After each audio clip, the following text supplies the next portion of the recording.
Hello. May tao na sa ano? Sa Studio B, wala pa po. Studio A. Studio C. What's happening? Ay, arate pala yan. Tayo sa Studio B.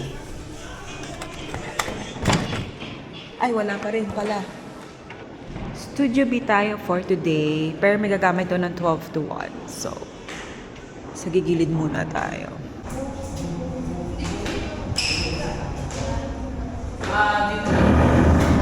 Hindi na pindot nito. Coach, ako susili. Go! Sabi rin naman. Yeah. Tell mo makiyatawin. Pusog kayo kasi nakilaki sa isobe. Gabriel. Tell mo makiyatawin. Uy, ang layo kay Quiz. Energy, bigger moves. Wait for the timing. First class today is done. Pero ayun, hukas sila sayo sa recital. Yung next class ko is actually a private one with my niece, Andra. It's my birthday gift to her na mag-studio. I think they're running late. Umulan daw malakas kaya medyo malate sila ng konti. It's almost 2:10. We have the studio until 3 p.m. Saan? Hello. Yan si ate Tita Mirna. Tino mo ang sexy ni Tita Mirna. Pakita ka muna sa video. Sino yan? Vlog, video lang. Diba? Si Tita Mirna, sexy pa rin. So yan, that's Tita Mirna. She's the admin person dito sa studio. Sinilip niya na, sinar niya yung pinto. I didn't use the mic this time because nung nagdadada ako sa kanina, parang for almost 8 minutes, and I checked back and played it back, walang audio. Tapos I tried it again with the same mic, nagkumana na siya. So, may sapak na to. Feeling ko, nung nabasa ako ng ulan, nung nag-bike ako to isa pang studio, dance studio sa Duro, sobrang talagang basa. Akala ko, kalimutan ko nakasabi to sa akin. And, I think medyo nasalbalan siya ng dead cat, pero I think naapektuhan siya. Okay, try ulit natin tong with mic. Pero yung mic nandun na nakalagay on top of the action cam. I'm using the Osmo Action 6 instead of the one yung parang pang vlog talaga na may pagod sila lumabas ngayon parang dalawang lens na maganda. Hindi yun pwede sa akin kasi hindi pwede sa akin yung binibaby na mga gadget kasi yun may gimbal and parang konting bagsak mo lang. Ito ilang beses ko na nabagsak kasi. So action cam talaga. And also I use it for biking din, for bike commuting, para i-document yung mga bike commutes ko. So, perfect talaga action cam for me. And for classes din naman, minsan, ano mo yun, nililikot din ng mga estudyante kong kids. So, mas okay talaga na ganito. Para mabagsak man siya, okay lang din. And it's good naman for vlogging. Hindi ko naman consistently nagagawa. I think it's okay na. Kahit not into yung sobrang grabing quality. Pero gusto ko yung mga cinematic. Pero I think it is doable with this one. Kasi naka-vlog and has good lighting and tapos ikaw na bahala mag-color grade after. Though I'm not into color grading, I just used the Canva on my phone to edit recently. Bihira na ako mag-edit sa Final Cut sa laptop. Kasi because of, I think, convenience, mas madali siya. Ito na, pagka from here, transfer to the phone, and then from the phone doon na mag-edit, wala nang paksa-paksa. And it will just be automatically backed up dun sa cloud service na gamit ko. So, ayun. Hopefully, this one worked. Unlike kanina. Let's see. Apple, naku. I'm sorry. Ay, say sorry to Tita Apple.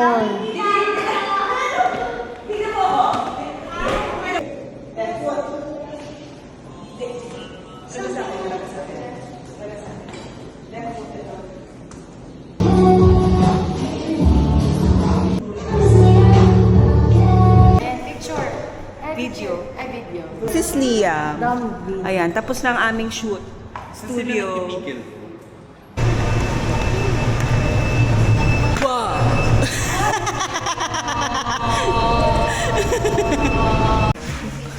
This is the before. Okay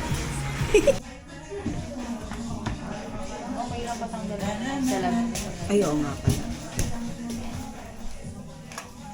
Pati yung headset, tanggalin ko na. Sige po. Nagbablog ka, ma'am. Vlog-vlogan. May kamukha kang sex bomb, ma'am. Si Mia ba yun? Oo, yung Mia. Ang galing yun. Oo. Belly dancer Oo, nila. yung belly dancer. Tawid mo po. Oh, thank you. Sige po. Pinalaki ng sex bomb. Let's go. Tinala ko ng sex bomb. Okay lang, ma'am. Yes po. Warm water lang tayo, ma'am. Okay lang kahit hindi. Para. Ano yung mas okay. Okay lang po. Yes po. Ganda ng ano nga. Ganyan.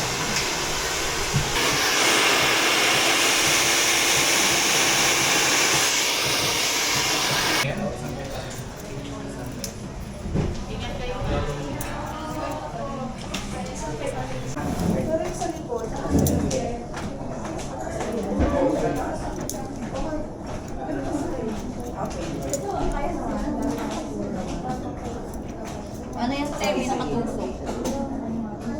Oo, kaya naman. Kaya lang hindi lang siya yung magapang kasi sa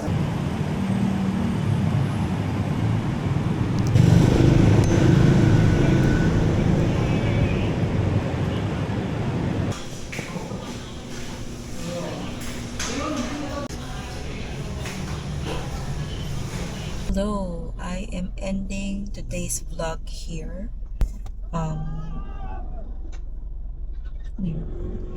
Just had my hair cut. So after nung turo kanina and yung session ko with my niece, si Andra, I went to Asta to get the haircut. And treatment na rin kasi nagpakulay ako ng buhok, not sa salon, pero sa nanay ko lang. Bumili na ako ng pangkulay sa Watsons, tapos nagpakulay na ako kay nanay nung isang araw. Since, ayun, para hindi masira yung buhok, nagpa-treatment ako, plus haircut. And I love it. Medyo parang umikli ng bongga yung buhok ko, pero okay lang. Kahaba rin naman yan. Gusto ko yung hairstyle, may parang pa-window. Window? Parang may pa-curtain bangs. Pero sabi niya kasi parang to maintain it, kailangan nag-rollers ako. Parang mas wala akong ganyang patience na mag-rollers pa para na maayos yung mukha. Sabi ko, I cannot. So sabi niya, sige, long bangs na lang. So the length of this bangs is up to this part of my jaw. Actually, hanggang baba ko ata ito. Almost may baba. Where was I? Yan.